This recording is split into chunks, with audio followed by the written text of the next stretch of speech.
Hey guys, welcome to the You Are Worthy Network. My name is Steve Warmer, and I am your host, and I am grateful to be with you today. I just got done driving 13 hours yesterday and got home at 1:30 in the morning from taking my son to camp a long, long way away. And I realized as I pulled in at 1:30 this morning that I am not 30 years old anymore. That I didn't want to do anything except throw that duffel bag across the room, brush my teeth, and get into bed. Why am I telling you all that? I don't know. I'm just sharing life with you. But here's one thing I do know: no matter how fatigued I am, that you are worthy of love, respect, and success. And I'll even tell you why, because we always like to know the why, right? You're worthy because of the blood of Jesus. You're worthy because of his sacrifice. And I want to encourage you today. And if I say it more than once, don't be surprised. It's intentional. Your story is not over yet, not even close.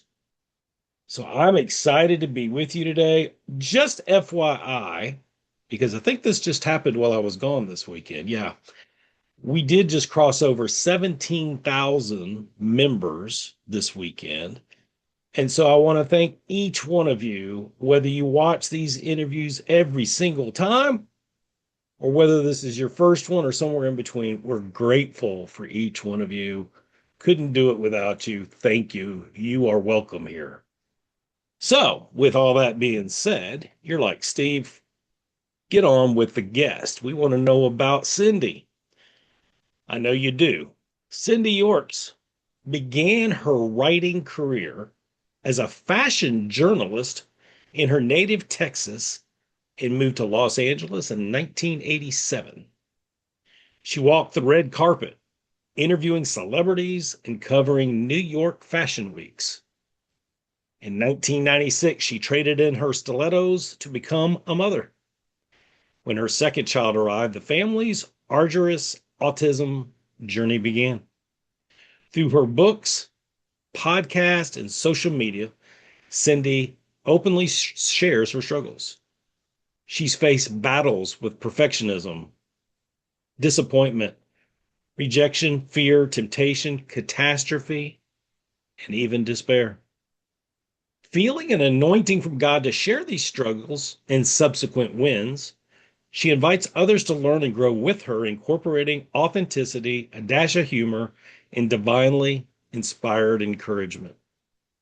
By encouraging readers to confront their own twists and turns in the road, she helps guide and direct others on how to live with intentionality, courage, and confidence. Cindy, welcome to the You Are Worthy Network. Thank you, Steve. So good to have you with us. There's so much of your story that I still am interested in learning more about, even though I know a good deal about it. And I think you guys are just going to find Cindy as real and genuine as they come, and is definitely battle tested. Um, what I was saying there in the intro, Cindy, about the group being 17,000 people. We are so blessed to have people from all over the world that could potentially eventually watch this. Why don't you tell folks where you call home and do life at now? I live in Orange County, California, which is just outside of Los Angeles. We moved out here you already mentioned that I moved out here to be a fashion editor, but we moved to Orange County from LA later for my husband's job. So we settled here and we've been here now, gosh, since I think 92. So I live in with my husband here in Villa Park, and there's two of us in the house. We're empty nested now. And my oldest and his wife, they just had a baby. They live in the Denver area. And my special needs child lives around the corner and he's got caregivers. And that's a whole other miraculous story of what God did for him and for us, that we're able to kind of take a deep breath and exhale after 20 years of taking care of him under our roof. Wonderful. So 1992. So has the Texas been officially taken out of the gal or no? People say I still have a little bit of an accent. Every once in a while, somebody will comment on it. And I do still love visiting Texas, but I cannot break up with the California weather. So I don't think I'm ever going anywhere. Yeah, there's a lot being said about California right now, but the weather you certainly can't argue with, that's for sure. Well, and to add a layer onto that, when people say, how can you live in California for whatever reason they might want to say that, my comment is in the Bible, Jonah had to go in the belly of the whale until he ended up where God told him to go. So I feel like we can bloom where we're planted and try to make a difference wherever we are. Absolutely. No doubt about it. So you mentioned congratulations though. So you have a granddaughter or grandson? Yes, little Oakley is just over a half a year old now. Oh my goodness, what a blessing. Yeah. Um, okay, so empty nesters. So what do you and your husband like to do for fun? Well, we have a lot of things we like to do for fun. Lately, we've been traveling a lot because for 20 years we didn't go too many places. It was difficult to travel, and especially with the family. So now we're kind of making up for that. And we also have a little boat that we like to tool around in, which is super fun over here in the local harbor. And we're foodies. We like to cook and we like to visit restaurants and try interesting things. On our last trip, we tried stingray, which I didn't even know could be on a menu. And it I didn't was either. very unique. I can't say I'm going Okay. to be craving it, but it was interesting. I take it did not taste like chicken. No, it had kind of an unusual texture. I thought it would be kind of like tripe and sort of tough, but it was sort of thready and kind of fibrous. It was strange. I didn't hate it, but I didn't love it. How about that? One of those dishes you're like, okay, I tried that, I'm good. I don't need it again, right? Right. Okay. Okay. Well, Cindy, let's travel back in time. I like to do this, and people that watch a lot know, like Steve's going to do this. He's going to take Cindy back to high school, and they're right. So let's go back to your senior year in high school, and let's say you're graduating on a Friday night, and it's Tuesday. It's 3 days before, 72 hours away from graduation. What's the mindset of young Cindy at that point? Is it, I'm scared of what's next. I've gotten used to this high school. I know the teachers, with all their flaws and all the counselors and principals and all their shortcomings. I like them. I know what to expect. I like my classmates. This is what I know. I guess I better get a job this summer. I guess I better start figuring it out. Or are you more the other end of that? Get me out of here.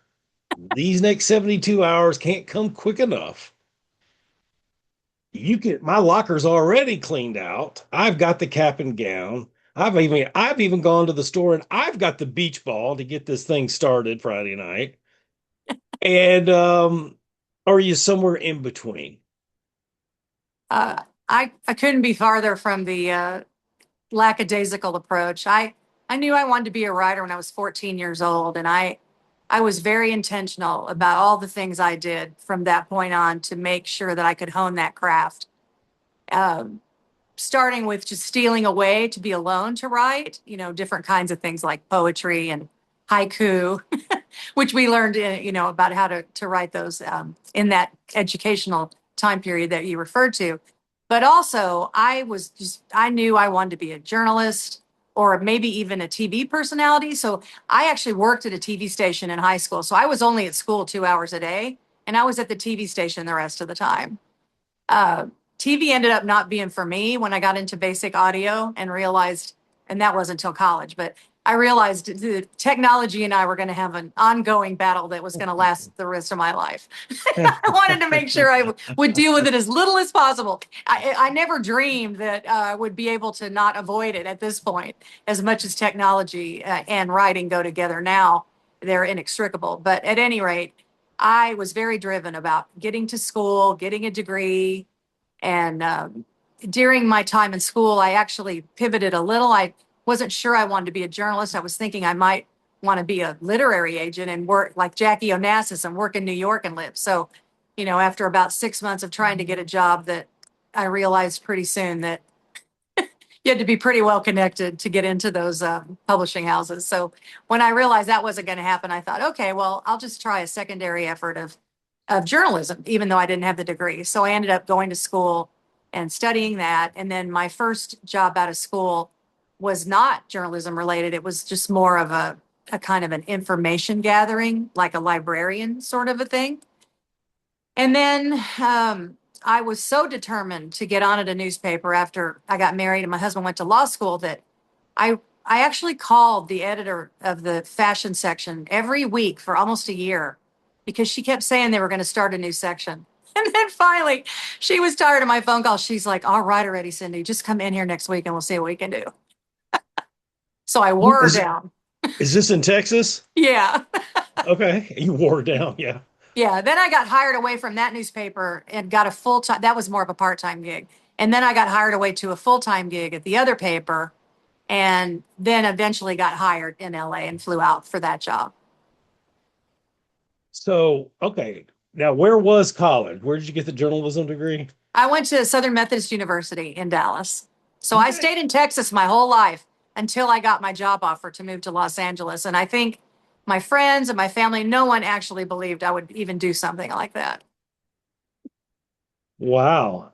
I'm trying to think of the time frame a little bit. You were probably at SMU right before or during the Pony Express years, right?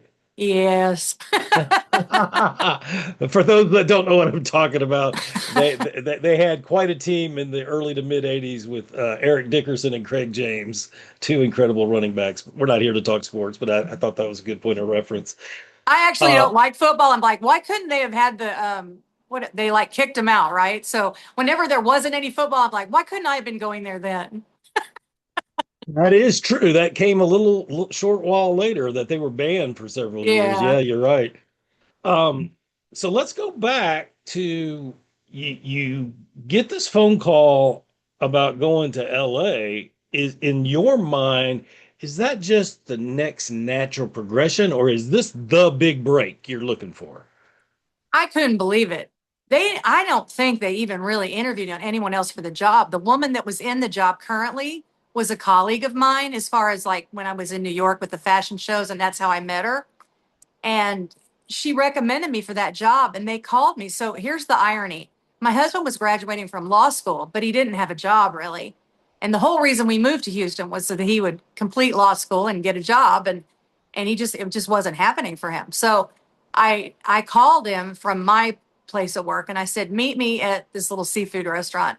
And I told him at dinner, I said, I have this opportunity to fly out and interview for this job, but if you don't want to do it and don't think it's a good idea for us, then I'm not going to even bother to interview it. And at first, he had just taken the bar, all that effort. There's no reciprocity for practicing law outside of California because they're very insular.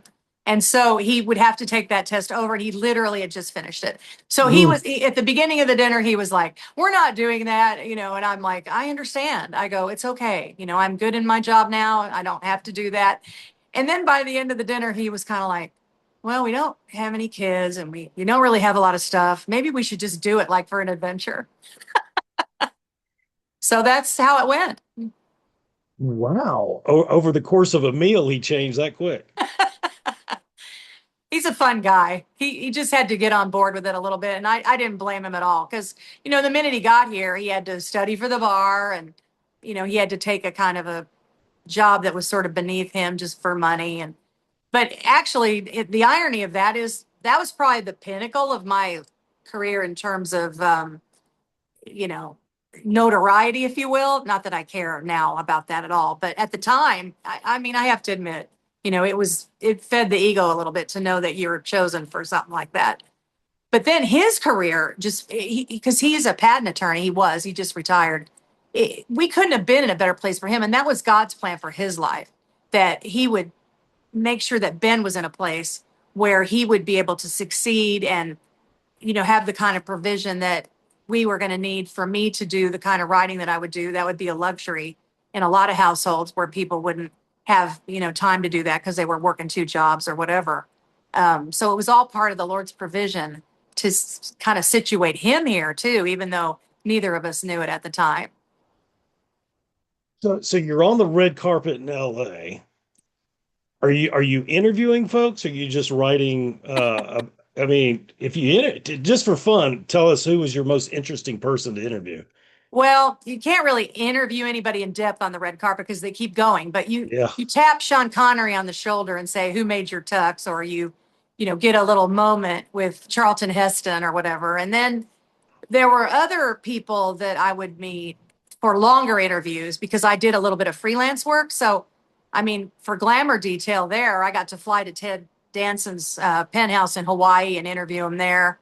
I got to go, on the TV set of Murphy Brown, interview Candice Bergen, stuff like that. So it was Mhm. a lot of fun. The most fun interview ever. I don't know if I can do that. There's so many. I think too because that was so long ago, and when I think about the high moments of my life now, I mean, it makes for good cocktail party fodder, but overall, they didn't impact my life the same way that sitting at a desk and writing a book that's, dedicated to helping people or, speaking to women's groups or doing my podcast and hearing from somebody who wanted to take their life and decided not to. Those are things that are more hallmarks to me of how I can use my gifts for the greater good now, if that makes sense. Absolutely. Yeah, I totally understand that. So you go from LA to New York for a while, and then, Well, those are just 1996. trips. We didn't live there. I just Oh, went. you never lived in New York. Yeah. Okay. So the way it works for fashion weeks is you're there like 1, 2 weeks. I don't know if you saw Devil Wears Prada. They just camp out and then they leave. But I didn't go to Europe. I would have gone to Europe if I hadn't moved here, but I ended up moving here. So, Okay. Okay. So yeah. tell us about the start of your family. Well, we did have an infertility journey. So, in a lot of ways, it's miraculous. My husband and I are still married because we survived law school, which has like a divorce rate in the 80 percentile or something. And Ooh. infertility also very high. I don't know what the numbers are now. And autism. So, it was kind of the trifecta of we dare you to make it. But my husband and I are great friends, and we always have had a deep love for each other that sort of transcended circumstances. That doesn't mean it's always been easy, but we definitely were able to go the distance, if you will. But at any rate, after trying to have a baby the natural way, we started looking into adoption. So our first child was born on Easter. Back then, the stores weren't even open. We didn't even have a car seat. We had to borrow one from the neighbors. And we just had bought a new car and they took a look at our upholstery and said, "We're sorry about your car." And I said, "What do you mean?" And she goes, "You'll see."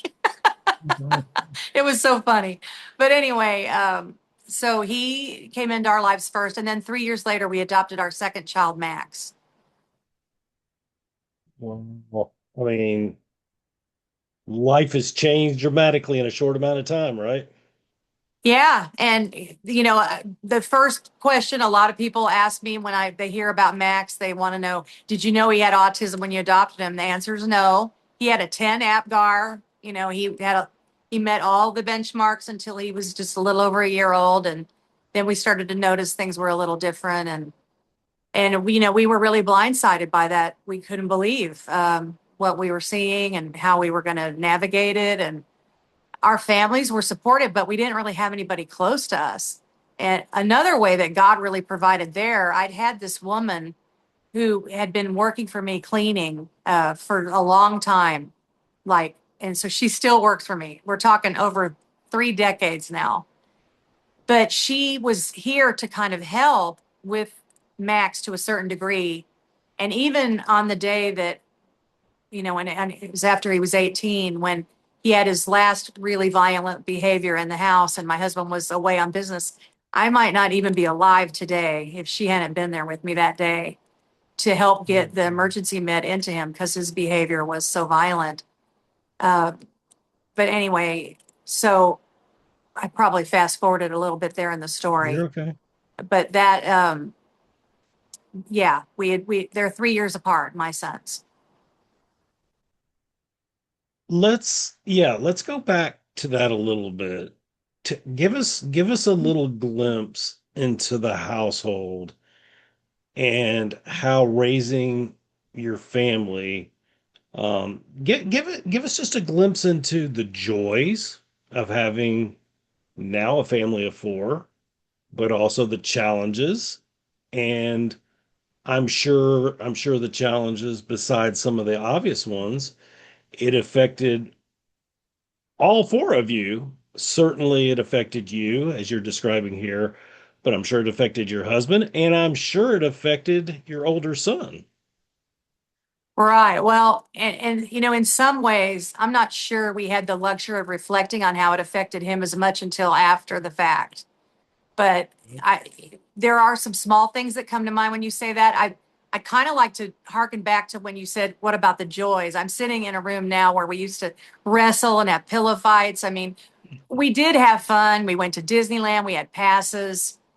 There are some good memories, but there's definitely some challenges. And I remember one of the first early challenges with my oldest is that, Max would want his Coke. And so then we'd order another Coke and then he'd take that too. And Max would have five Cokes in front of him and my son still didn't have a one.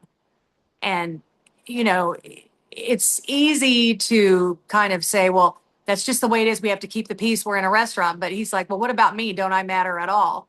So I think on the downside, he's like, can I just have a Coke or what? And on the upside, he's like, I know what it takes now to make a sacrifice for someone else.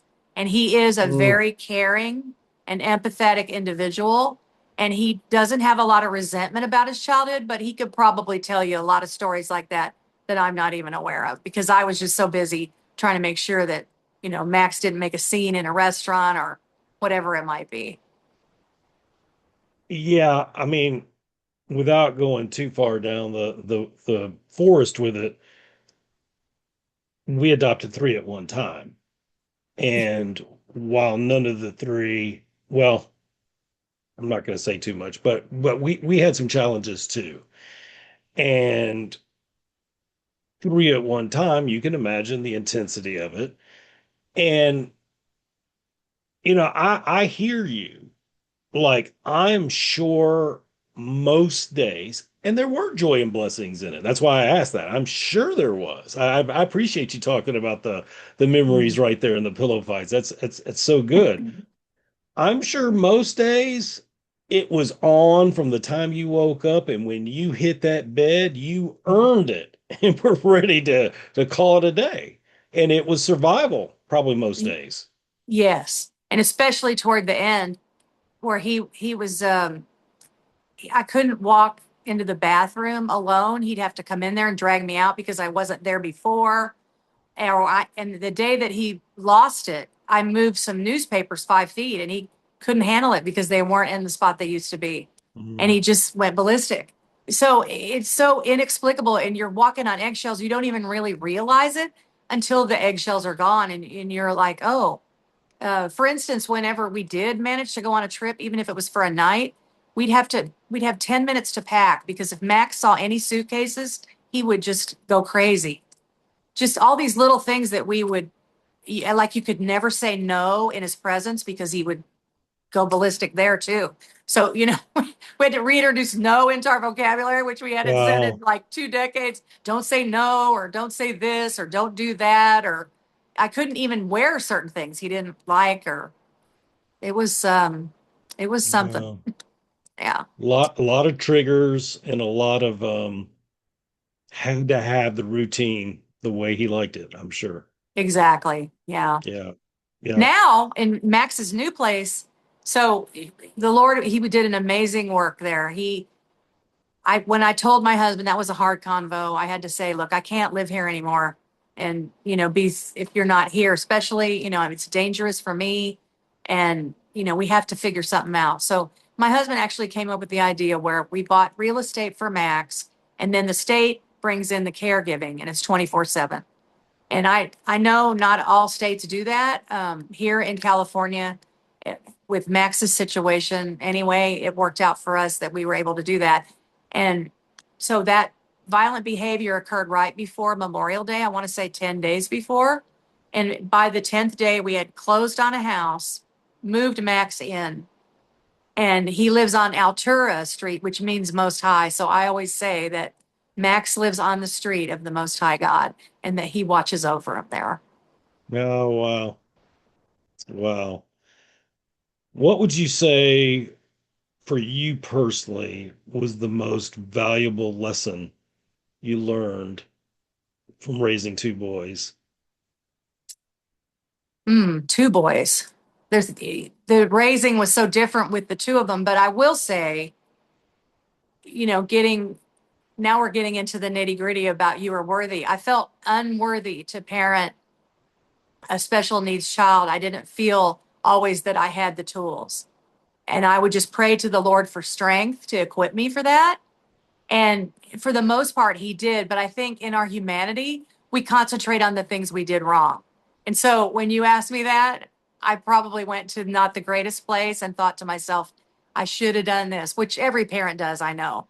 And with my Ben Alex, my oldest, I probably should have tried to be more fair with him and protect him more from a lot of it, but we really were all just trying to survive, and even him. And I know that he doesn't hold it against us now. We've had some conversations about that where he's like, we all did the best we could, and that is God's given truth right there. And probably even Max did the best he could. He didn't have the equipping tools either. So that's kind of a hard question to answer. I hope I at least gave you something there. Well, I want you, not that I'm going to be the one to be able to do it, but I know from experience with our one that's out of the house that the way she left and the way she's conducting life now, it's somewhat natural to ask that question. What could we have done different? And are there things you could have done different, better, et cetera? Always, right? There's always room for improvement. But we're kind of at that stage now of no, no, you know what? We did the best we could, and we had a loving home, and we had stability, and um, I just hope you can see that you guys did an awesome job. Everybody did their best, and everybody's wired different. And Well, so, and I will say my oldest, I mean, he's an amazing man of God. He's a fantastic spouse. He's a wonderful father. He follows the Lord. They go to small group on Wednesday. So I couldn't be more proud of him. So if we just look at the fruit, I'm just going to say it's the Lord's doing that he, has that Jesus is the Lord of his life. And I think he did have a happy childhood because we're very close, he and I. And we talk at least a couple of times a week and lots of little texts. He's always sending me pictures. So as far as all that goes, and even with Max, even though there's no language relationship, I see Max and he's excited to see me.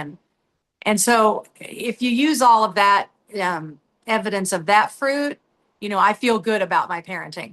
But I think there's something deep inside of us that just that worthiness aspect. I'm sometimes really drawn to what you do because it's so important for us to remind ourselves that our identity and our worth is not in our circumstances or how we even deal with or navigate those. I mean, it's all about how we can tap into the Lord's strength. And as long as we walk in obedience with Him, He's going to bless our effort because we want to stay close to Him.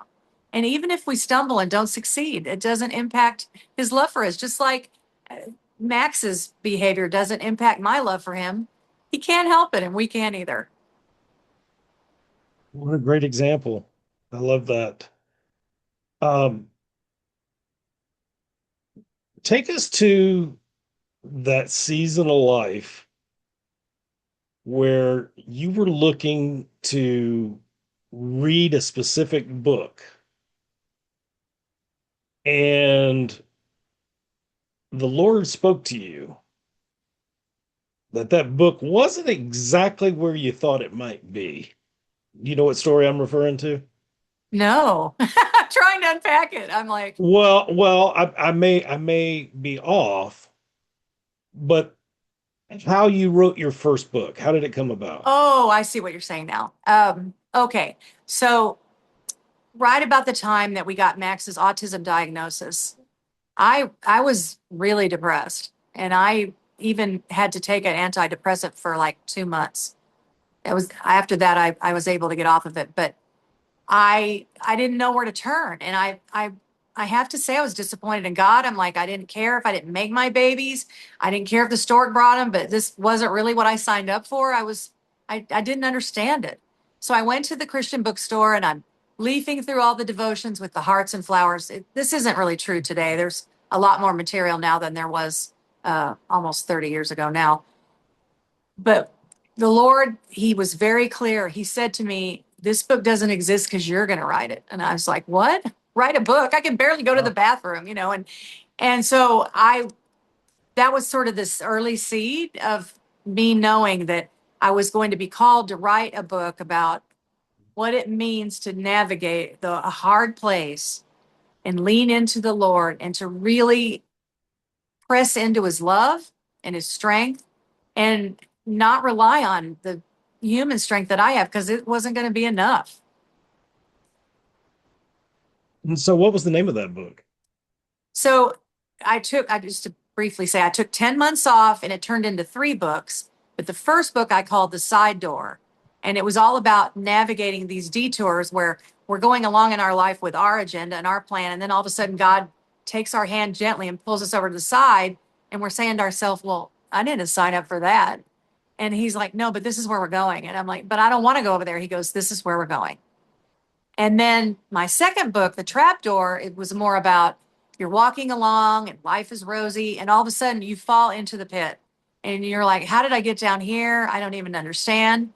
And the interesting thing about that portion of the book, or that second book, the portion of the larger work that I did, was that I was in my arrogance after the first book. I thought, this is great. I've got all this behind me now. You know, Max is in his house and I've arrived and I know all the answers and I'm never going to have any more challenges. And now I can take people along on this journey and really lead them. And it's that the Lord's like, yeah, that's not what I was looking for here. So, then I had some other challenges after that. And then the third book was The Vault Door, which is about keeping the truths and promises in the vault of your heart. And I wrote that book during the pandemic because I felt like so many people were really floundering during that time. They were terrified.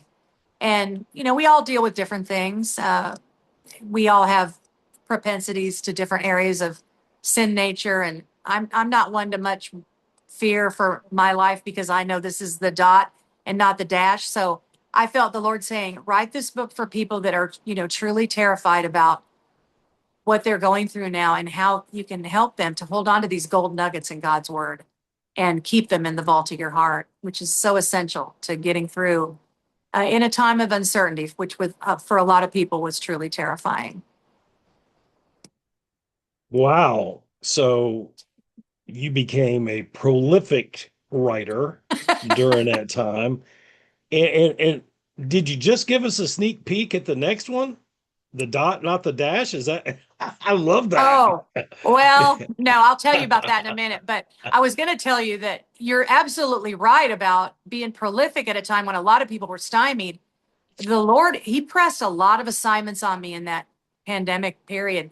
And I went on Facebook Live for like 6 weeks because people were really, and during that time, I really expanded my uh, base of people that wanted to hear more about my writing and some of my challenges and help to navigate some of the things in their lives, and especially in the international community. So, uh, my next book, though, so those 3 devotions were very structured and they're 10-week devotions. But so then once again, in my arrogance, I thought, oh, I'm all through all my stuff. All these books are done and, you know, nothing's really going to happen to me. But, you know, I know, you know, there's always another layer of baklava to peel back for the Lord until the day we die. I think the day I die, there'll be one sheet of baklava left And that's when he'll have to take me because there's nothing left to peel. Mhm. But anyway, I realized that a lot of the things that I have dealt with in my life were really centered around perfectionistic quests. My mother was very much perfectionist. And I remember things like her going up to communion and worried that the bottoms of her shoes were dirty. And I'm thinking, oh my gosh, the level of care that we have to put in to our appearance and, how we're perceived and how people are going to react to us, things that are just completely out of our control. And I never realized the extent that I was placing in my life the emphasis that needed to not be there. And I think I was seeking approval from a lot of places that I shouldn't have. And it all came to a head one time. I was in a community where I would say the behavior of people was not coming up higher. And we really are, in a way, the sum of our five friends that we read about that. The people you're around can influence you, even if you're not like them. So on this particular night, I went off my weight loss drug and I'd lost 20 pounds and I had a salad for dinner. And what are those other things? There were so many, it was a perfect storm. Anyway, long story short, I got a DUI and I got arrested and I got to the jail. I'm like not believing. I thought I'd pass every test because I didn't really think that I was inebriated in the least. I'm not a person that really does that sort of thing. And I'm not trying to shift responsibility, but that whole weight loss drug thing was a layer two. And oh, I know the other thing. So they have a water machine there and the water machine was broken. So I wasn't drinking any water. Anyway, perfect storm. Long story short, I'm arrested and I am supposed to call my husband and I do. And he didn't answer because it was like 10:30, I think. And I'd been out with some girlfriends, and I was too ashamed to even say what happened to me because I was like, this cannot be happening to me. I am not the person that gets arrested, that drinks too much, and is in jail now. And they put me in there all night long.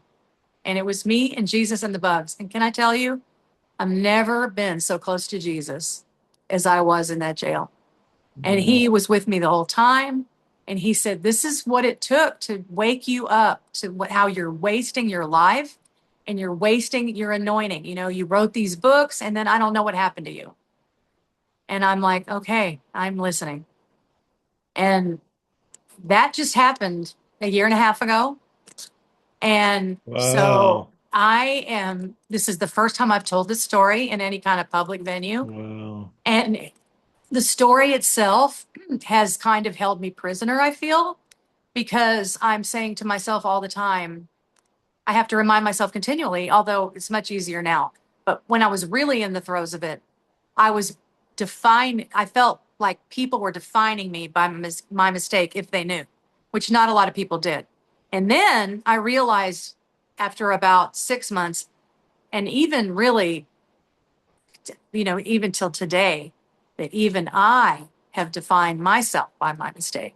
Even though, Jesus forgave me right away, even if the state of California took longer, and even if I took longer, he's like, your sins are as far as the east is from the west. And the fact that you thought that you were the perfect Bible study girl was never the truth.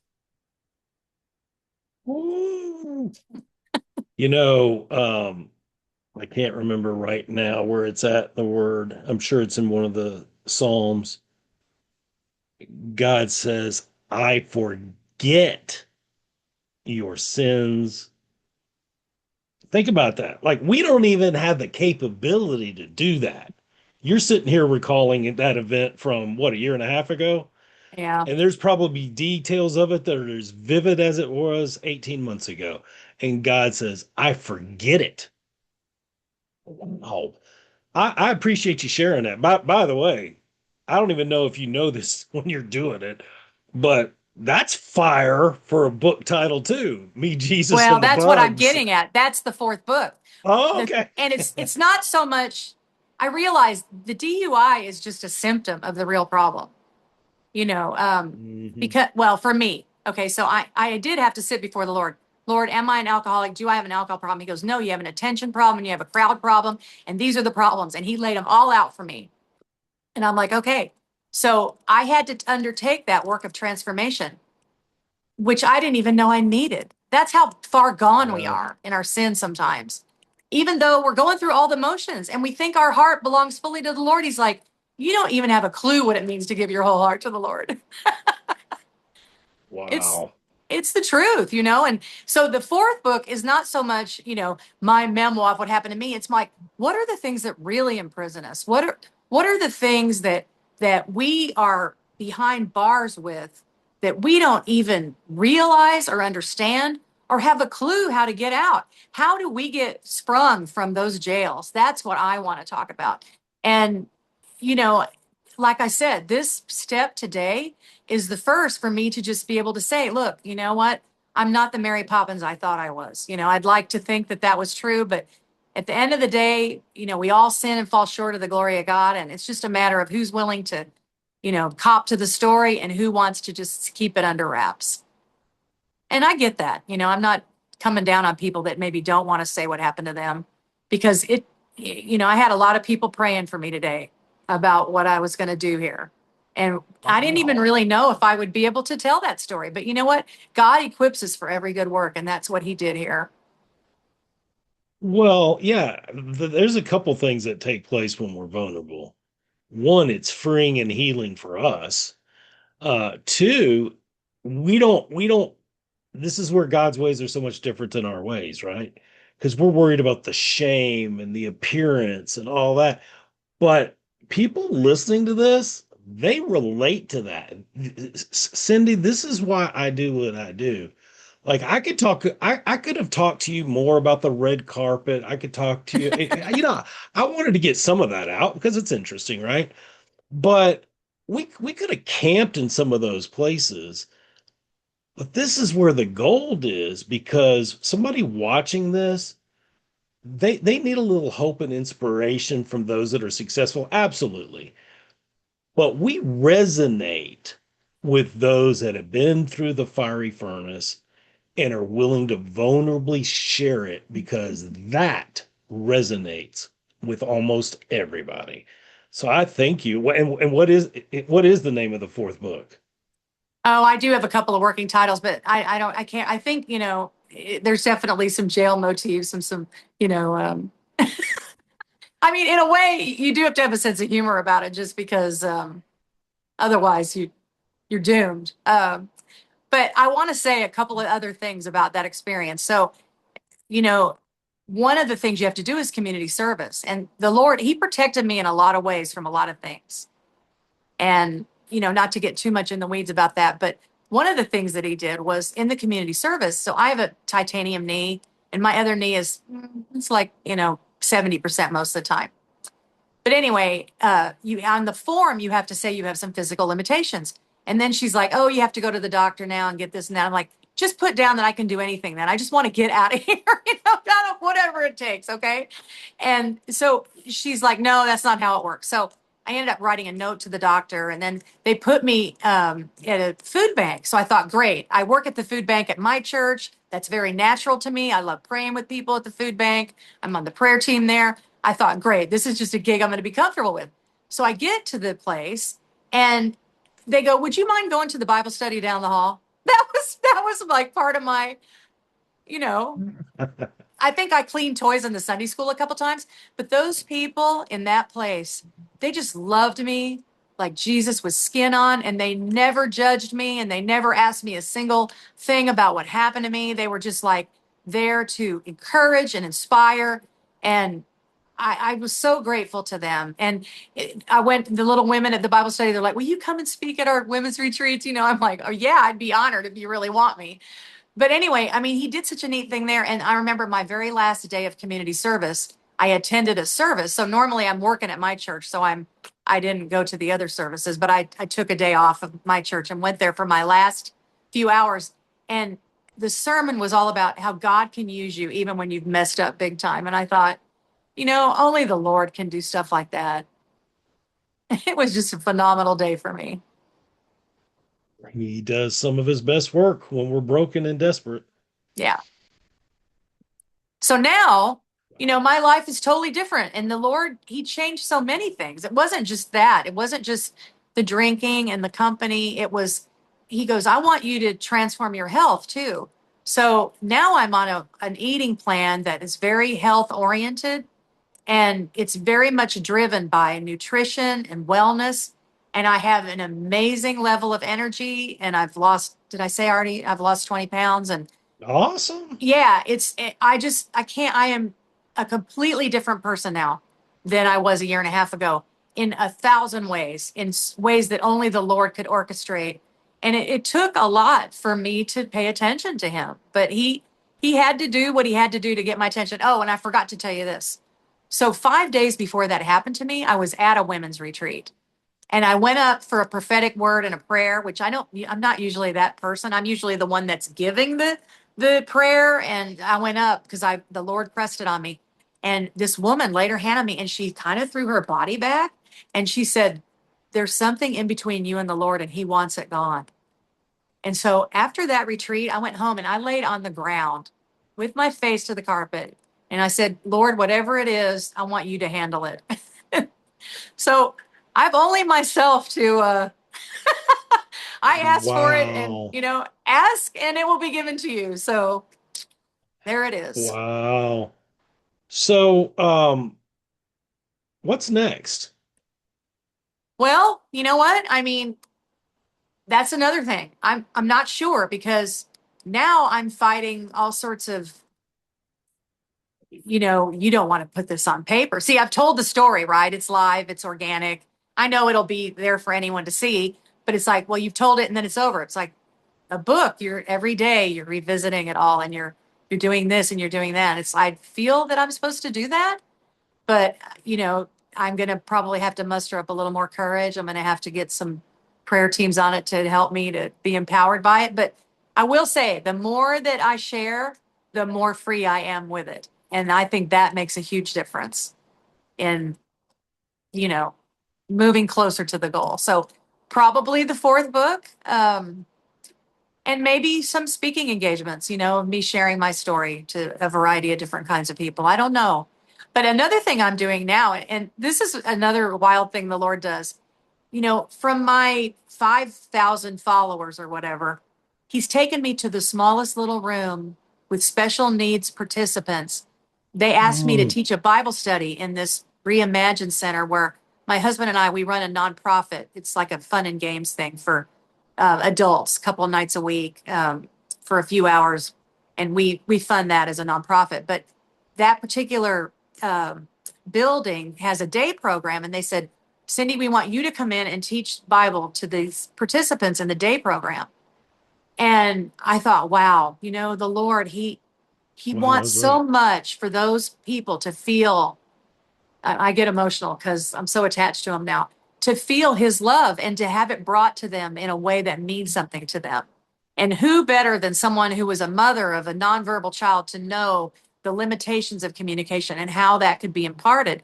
So every week I go over there, and there might be six, there might be 12, but it doesn't even matter to me now, the numbers. The Lord taught me something there too. He's like, wherever two or more are gathered, I'm in the midst, and He That's is. right. And that's a thing that I will continue to do. And whenever I feel the slightest bit of discouragement or frustration at the traffic, after I leave there and they thank me for coming and I see in their eyes that they're connecting with somebody, I'm like, I'm going to do this till the cows come home because it is an honor and a privilege. That is so, so good. Oh my gosh. Wow. What a journey. Tell folks where they can find you and learn more about the great work that you're doing. Well, I have a website, cindyyorks.com. You can find me there. And I have a lot of podcasts that are archived there. I had a previous podcast called His GPS for Your SOS, and you can find those there too. And there's links to my books. And then you can also subscribe to my podcast. And tell folks the name of your podcast. Oh, right. Now it's called Your Emotional Rescue. So it's 5 to 10 minutes of encouragement about whatever it is, emotion that you're experiencing. What does God's word say about that emotion? And how you can channel that emotion to the greater good. I love that. I love that. And we'll put Cindy's social media links in the show notes afterwards too. Um, Cindy, I'll ask you this as we close. For that person that is they just feel stuck. They feel stuck professionally. They feel stuck personally. Um, it's Monday, the day after a holiday. Maybe they've made it to work, but they're just going through the motions and they need some hope and inspiration. What words of encouragement would you give them today? Well, I started a book this morning called Let Them. And in that book, they give a funny little formula because I was stuck today too. I'm like, I don't want to go exercise. I'm just going to lay here. And I started to read that book and it said, this is what you do. You count backwards 5, 4, 3, 2, 1. So I loved that. So that would be the first thing that I would say 5, 4, 3, 2, 1. But the second thing that I would say, and probably the greater power, I just thought it'd be funny to include that, Yeah. is I, in my journeys, wherever they were, whether it was dealing with Max or the infertility or this last little hurdle that I overcame, I had to say to the Lord, you have to carry me in your supernatural strength. And I truly believe that that's the only reason that I'm here right now and able to talk about the hard things is because the Lord is doing the work. He provided the strength for me to say, I'm over myself. I don't care what people think. If someone's helped by it, I'm willing to swallow my pride and just say, look, I'm not a perfect person and I make mistakes. But thank God that He does forgive and He restores. And I'm the perfect example of a complete restoration in every way. And will I stumble again? I'm sure. I'm sure in another year I'll say, well, I thought it was all over my hurdles and then this happened. But, I think that's part of life. And the Lord knows we're going to stumble and He's always ready to pick us up and He never gets tired of doing it. Oh, such good advice. God forgives, God restores, and He doesn't get tired of dusting us. I don't think you used the word dust, but cleaning us up. I And think that's totally accurate. wow.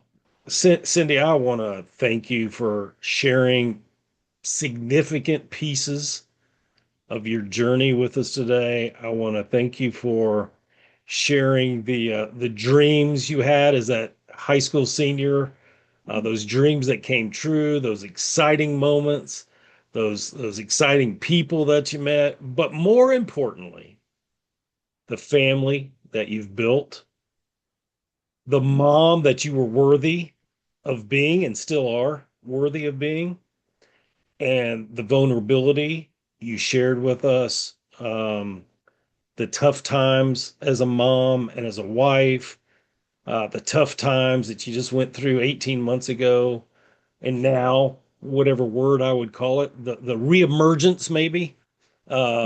It's you know what? Your journey, I think a lot of us can relate to. It's full of ups and downs, and it's full of new beginnings. And so I want to thank you for sharing so much of your journey with us today. It's been great. I've enjoyed it and I'm glad and I hope that anyone listening here that's ever been defined by their mistake in their own mind can have some freedom and release from that. Absolutely. Guys, I get to remind you before we sign off that wherever you're at on the journey, that your journey right now, wherever you're at, is just a chapter. It's not over yet. There's more chapters to be written in your life, and some of the best chapters are still to come. May that encourage you. May that give you hope. And remember, God loves you. I appreciate each one of you. Till next time, take care.